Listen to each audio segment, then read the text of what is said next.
I want to follow a thread that a number of members of the committee have mentioned, and it has to do with spending on a bold transportation plan and how that would be paid for.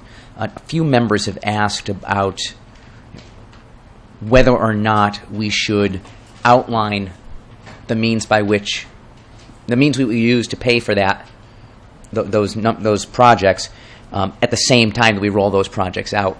And I think one of the things you said, and maybe I misunderstood, was that if we discussed tax increases and mechanisms by which we could raise revenue, that people would tune out, and that we needed to tell them what they would get first before we shared with them what it would cost.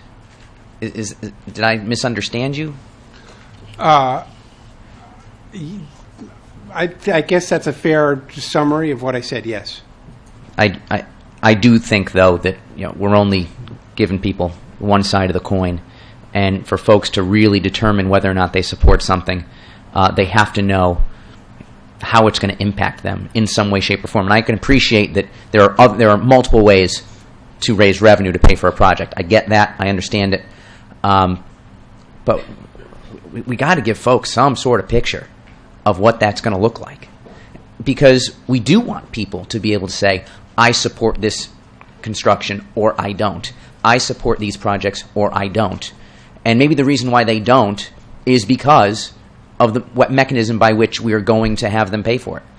That's a simple reality. So, at the end of the day, I think we as a committee, we as a legislature are going to make a decision about this, or decisions that impact this, with incomplete information. And I would prefer we had a little bit more, no pun intended, I had a little more concrete picture.